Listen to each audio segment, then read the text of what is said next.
Bonjour à tous, bienvenue dans le portrait de la semaine, vous connaissez l'émission. Dans ce face-à-face, une personnalité vient nous confier sur son parcours et sur sa vie.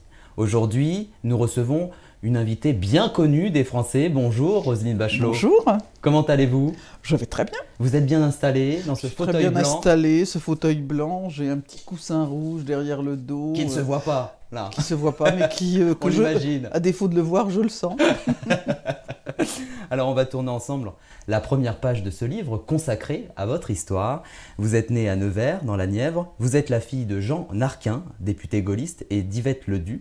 Et d'ailleurs, grâce à la fonction de votre père, vous faites de très belles rencontres du monde politique. Et d'ailleurs, dès l'âge de 8 ans, vous êtes allé au pensionnat de la retraite du Sacré-Cœur à Angers. Excellent élève. Vous avez le souvenir d'avoir été un peu indiscipliné. Aujourd'hui, quel regard avez-vous sur la petite fille que vous avez été ?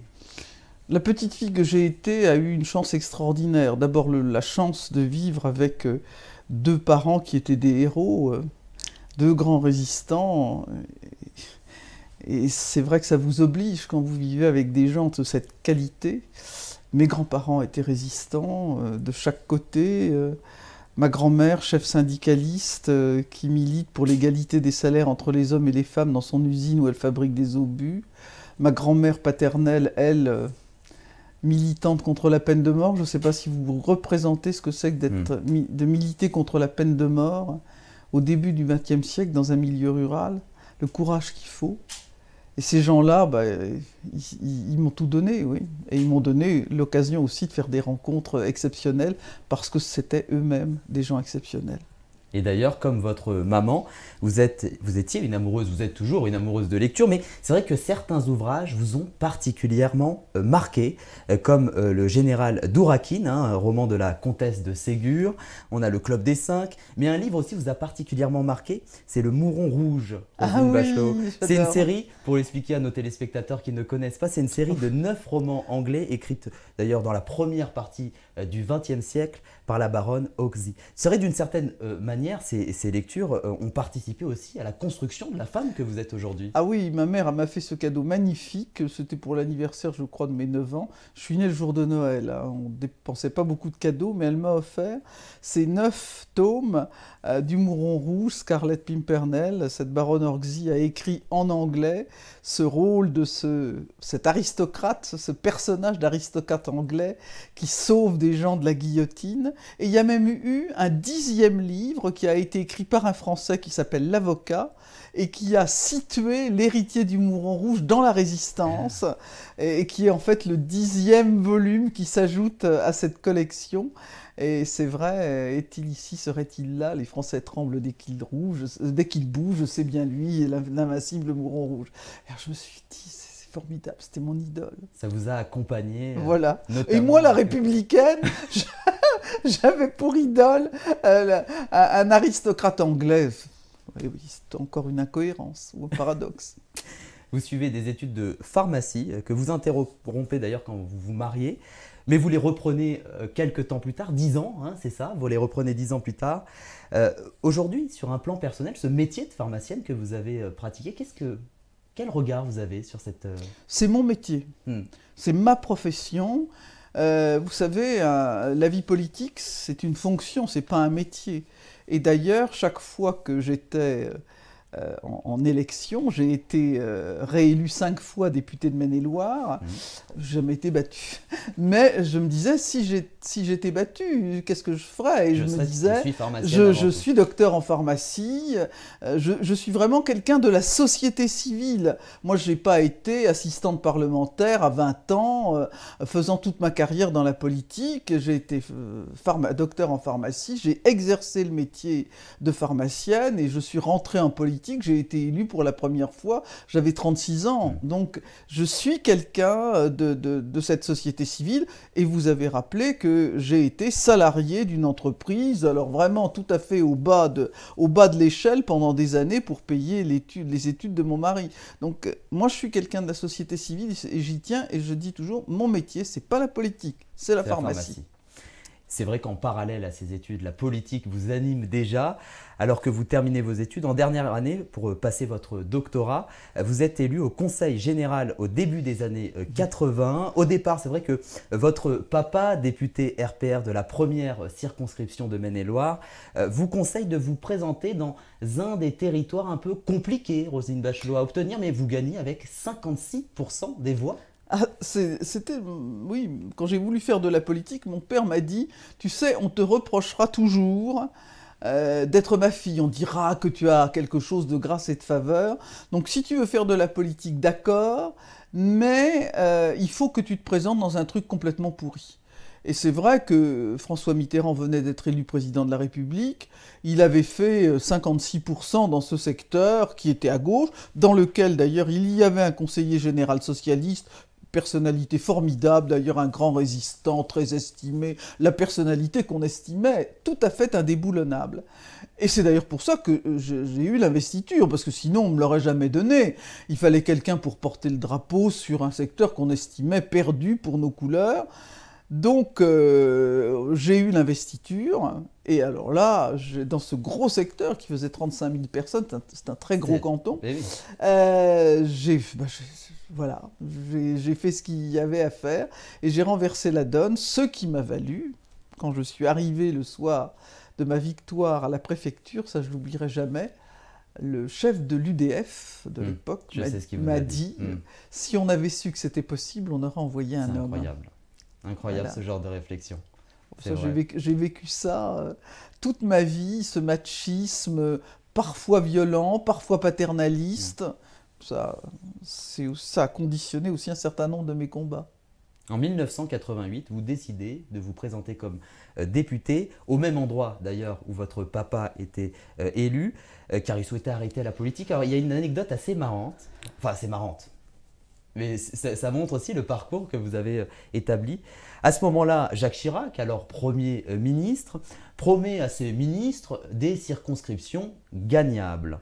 Et comme celle de votre papa se libérait, il avait prévu de mettre Hervé de Charette à ce moment-là. Absolument. Ah, c'est une histoire absolument folle parce que Mitterrand avait institué la proportionnelle.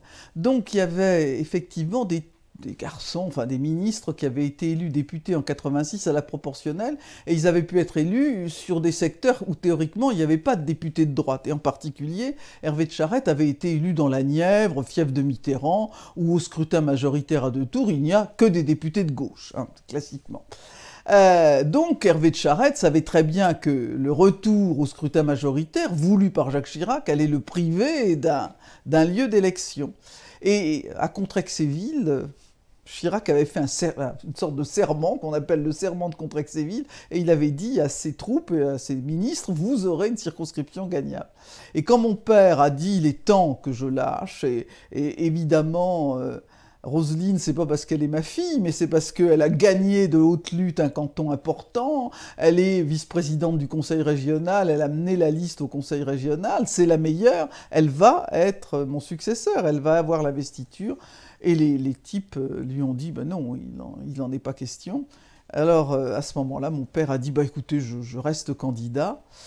Et évidemment, on ne pouvait pas lui refuser d'avoir à nouveau cette investiture. Et au dernier moment, eh bien, on a présenté... Minuit moins 10, c'est moi qui ai déposé ma candidature. Mais ils étaient furieux, mais furieux, comme c'est pas possible de le dire. Mais il y a quelque chose que j'ai jamais oublié, parce que c'était Jacques Toubon, un homme que j'adore, qui est un ami, qui était à l'époque secrétaire général du mouvement gaulliste. Et quand je suis arrivé, élu à l'Assemblée en 88, il a pris mon père dans ses bras et il lui a dit « Ah Jean, tu as fait quelque chose de formidable, il n'y a que toi qui pouvais faire ça ».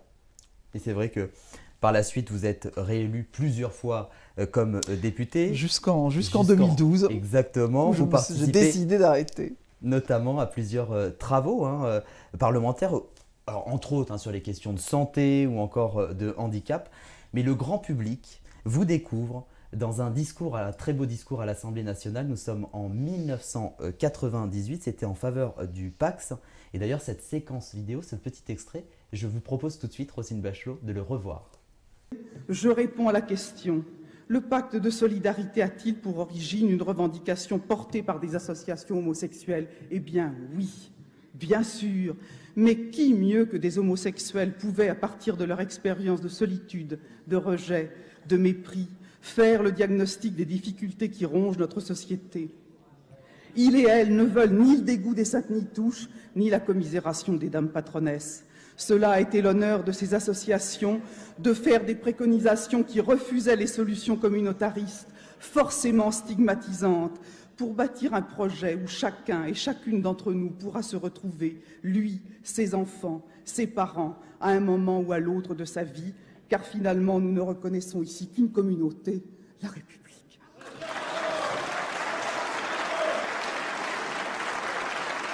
Est-ce qu'aujourd'hui, Roselyne Bachelot, ce discours est-elle votre plus grande fierté? La plus grande, peut-être, enfin une des plus grandes certainement. C'est un moment tout à fait extraordinaire.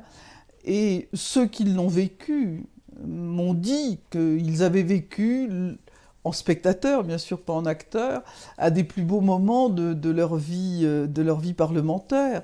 J'ai reçu des mots après ce discours où des gens de ma sensibilité ou pas de ma sensibilité m'ont dit « Je suis député depuis 10 ans, je ne savais pas pourquoi j'étais là, en vous écoutant, j'ai compris ce que c'était que d'exercer une fonction parlementaire, une fonction tribunicienne. » Des gens me l'ont fait, j'ai souvent raconté cette histoire de ce monsieur qui m'arrête à la station Invalide, dans le métro, sur le quai, et qui me récite par cœur le discours. Je ne sais pas s'il y a beaucoup de députés dans l'histoire qui ont eu cette chance absolument incroyable de vivre ces moments. Et c'est vrai que ce discours, il est fondateur, il est structurant de mes choix. Je ne l'ai pas fait comme une opération de publicité, de communication. D'ailleurs, c'est très curieux parce qu'à la fin de ce discours, les journalistes se sont regroupés dans la salle des 4 colonnes, vous savez, la salle qui est à la sortie de l'hémicycle, et où les journalistes attendent les députés, persuadés que j'allais sortir pour faire une espèce de conférence où j'allais parler devant les télévisions. Moi, ça ne m'intéressait pas, je n'avais pas envie de ça. C'était pas pour ça que je l'avais fait. C'était pour vos convictions. C'était pour mes convictions qui m'habitent depuis des années, évidemment. En 2002, c'est une nouvelle page de votre vie qui s'écrit. Vous entrez au gouvernement comme ministre de l'Environnement, de l'Écologie et du Développement durable, le nom est long, dans le gouvernement de Jean-Pierre Raffarin. Jacques Chirac, d'ailleurs, avait déclaré cette très belle phrase. « La politique n'est pas seulement l'art du possible, il est des moments où elle devient l'art de rendre possible ce qui est nécessaire. » Est-ce que cette phrase résumerait cette partie de votre parcours? Oui, oui, certainement. L'écologie est une cause magnifique. Et je dois dire que vraiment, la feuille de route qui m'a été donnée par Jacques Chirac était à la fois très ambitieuse, mais quand je regarde, je ne fais pas d'opposition, mais quelquefois le bilan de certains de mes successeurs ou de mes prédécesseurs, je me dis qu'en 2 ans, avoir écrit la charte de l'environnement et de l'avoir inscrite dans la Constitution, d'avoir fait la première stratégie nationale de développement durable, c'est-à-dire qui a mobilisé tous les ministères pour la première fois autour de la donne écologique et qui a sorti l'écologie de son ghetto en quelque sorte, avoir fait le premier plan national santé-environnement, avoir réconcilié le monde de la chasse avec l'écologie. On n'imagine pas, la France était à feu et à sang, maintenant la question de la chasse n'existe plus, j'ai apaisé cela, et tout ça, oui, et surtout d'avoir fait la grande loi sur les risques, hein, parce que je sortais du drame de Toulouse, de l'accident, de la catastrophe d'AZF, et cette loi qui porte mon nom, la loi Bachelot de 2003, c'est une loi structurante. Encore aujourd'hui, je suis invité à des colloques régulièrement pour expliquer les attendus de cette loi de protection de l'environnement. Donc je me dis, quand je regarde, quand je me retourne, je dis, c'est quand même pas mal, Bachelot, comme ministre de l'écologie.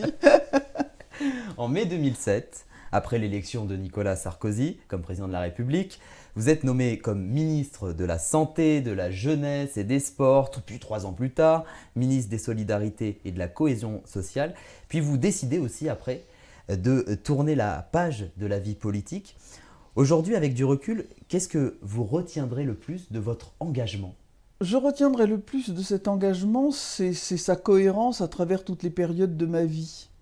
Un des derniers livres que j'ai écrit s'appelle « La petite fille de la 5e ».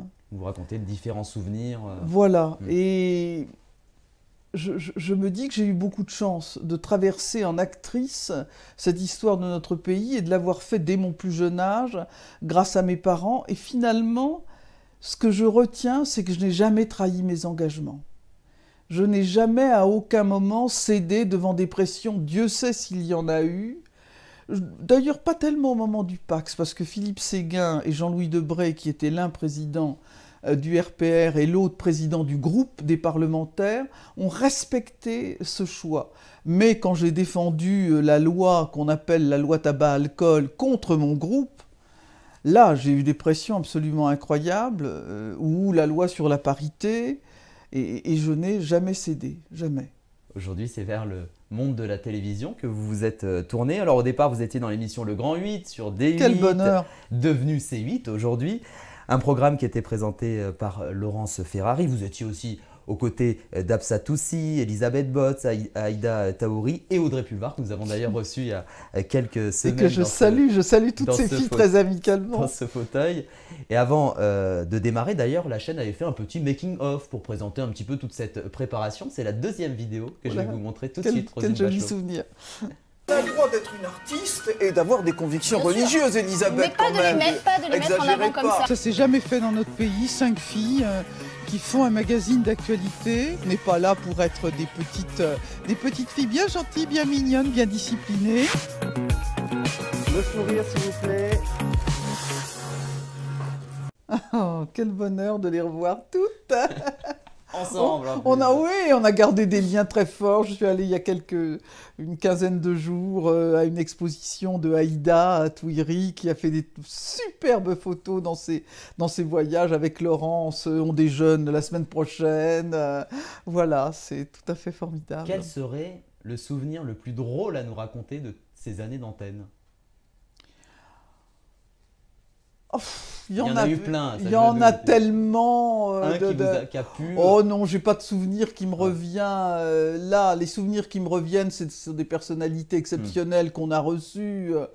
Et évidemment, mon interview avec Latifa Imzaten a été un moment d'émotion tout à fait considérable. Quand on a Lang Lang sur le plateau qui joue, où j'ai... Vous avez lu 50 nuances degrés aussi.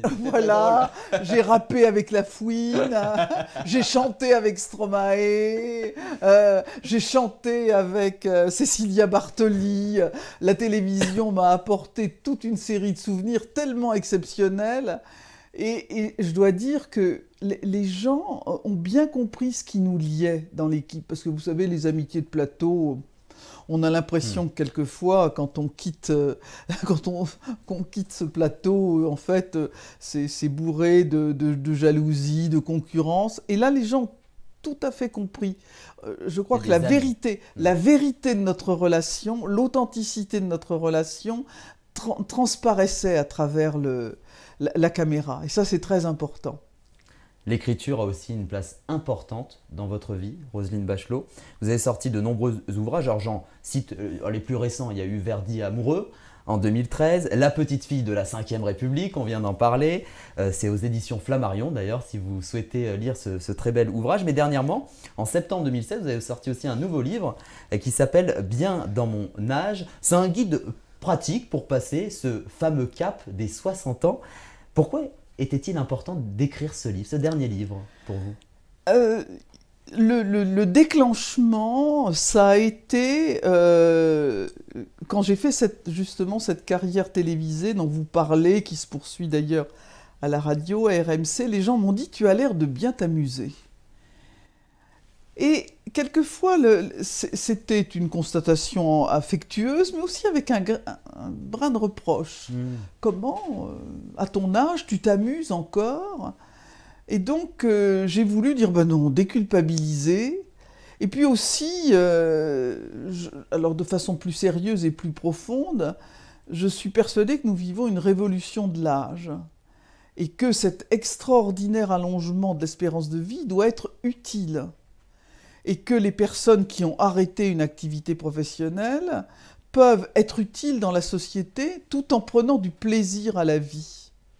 Et elles ont une place dans cette société qui est fracturée. On vient de vivre des échéances électorales qui ont montré à quel point la France était divisée. Les personnes âgées, j'ai du mal à me qualifier de personne âgée, voilà, mais la septuagénaire que je suis, elle a un rôle social, en participant à une action associative. Je suis à la tête de 14 grandes associations caritatives ou culturelles. J'y consacre beaucoup de temps, beaucoup d'argent, parce que j'estime que j'ai un devoir de faire cela. Et quand on voit la solidarité qu'il y a vers les plus jeunes qui traversent des difficultés que ces personnes exercent, c'est vraiment très important de faire tout cela. Donc j'ai voulu dire, faites de votre vie quelque chose d'utile en vous amusant. C'est une très belle phrase, Roselyne Bachelot. Je pense que ça va...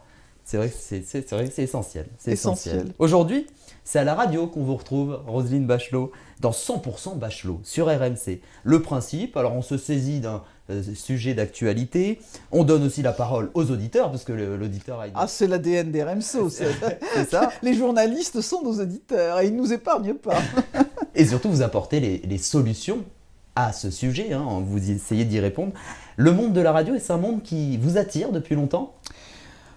Oui, c'est un monde qui m'attire parce que mon père était journaliste radio et il a fait beaucoup de radio. Et la radio est quelque chose de très important, de très exigeant. D'abord, c'est un média où on travaille vraiment tout seul. En télévision, il y a toujours des équipes nombreuses autour de vous. En radio, il n'en est rien. Je fais mon conducteur, on choisit les sujets avec ma toute petite équipe. Et vraiment, quand je dis 100% Bachelot, quand vous dites ça à la télé, en général, c'est pas vrai. Mais quand vous dites ça à la radio, c'est totalement vrai. Et ce qui est pour moi très gratifiant, c'est que vraiment la direction de RMC me laisse le choix de mes sujets. Alors, je peux faire, comme j'aime le faire, des sujets légers, comment perdre 3 kilos avant de partir en vacances, mais la majorité... Parce qu'il faut aussi se détendre. Se détendre, bien sûr. Mais quelquefois, les personnes qui travaillent avec moi sont un peu réticentes quand je dis, bien, on va parler du suicide des agriculteurs ou des difficultés d'une relocalisation industrielle. Et les auditeurs sont là. J'ai des sujets qui sont vraiment récurrents, comme par exemple la souffrance animale et la cause animale. Et à chaque fois, mais on fait un tabac sur ces sujets. Et moi, voilà, c'est des sujets très importants. Et je dis clairement, je ne suis pas une passeuse de plats dans cette émission. Je dis clairement quelles sont mes positions, quitte à me friter avec les gens qui m'appellent au 32-16, ça m'est égal. Je veux être quelqu'un qui dit son opinion. Donc 32-16, hein, si vous voulez appeler Roselyne Bachelot pour commenter quelques sujets, 32-16. Alors maintenant, Roselyne Bachelot, je vais vous poser quelques petites questions pour vous connaître différemment. Est-ce que vous êtes prête ? Allons-y. Si je n'ai pas l'intention de répondre, je ne répondrai pas. Oh, il n'y a rien de... Vous inquiétez ça va, pas. allez. Si vous étiez un type de café, lequel serait-il ? Un café italien assez long et très parfumé. Ah, pas mal. Que je prendrais sur la place des Herbes à Vérone. Waouh, c'est très précis tout ça. Très précis. Quel spectacle de la nature vous fascine le plus ? Si je devais choisir un paysage, j'irais peut-être à la pointe du Hoc, en Normandie. Ah. Quel est pour vous l'endroit le plus romantique pour une déclaration d'amour ? Peut-être lié avec l'Italie, peut-être ? L'endroit le plus romantique pour une déclaration d'amour, non, c'est quelque chose de cosy, c'est à l'intérieur, c'est c'est en toute proximité, dans un salon intime. Pour vous, les vacances, c'est repos ou amusement? Oh, mes vacances, elles sont toujours extrêmement musicales d'abord. C'est pas de l'amusement. Je consacre les 3/4 de mes vacances à la musique. Et donc, c'est le festival d'Aix, le festival d'Orange, le festival de Salzbourg, le festival de Vérone et ensuite le festival de Bayreuth. Alors maintenant, pour terminer, Roselyne Bachelot, je vais vous demander de regarder la caméra qui est juste en face de vous. Vous regardez les téléspectateurs droit dans les yeux, tout ce public qui vous suit, qui vous soutient. Qu'est-ce que vous aimeriez dire à tout ce public? J'aimerais leur dire la belle phrase de Scott Fitzgerald qui doit gagner toutes les vies. Savoir que les choses sont sans espoir et cependant tout faire pour les changer. Waouh! Eh ben. Un grand merci, Roselyne Bachelot, d'avoir été avec nous. Ça va, ça s'est bien passé? Ça s'est bien passé. Bon. Et merci à vous tous de nous avoir suivis. On se retrouve la prochaine fois avec une nouvelle personnalité qui viendra dans ce fauteuil se confier sur sa vie et sur son parcours. Prenez soin de vous.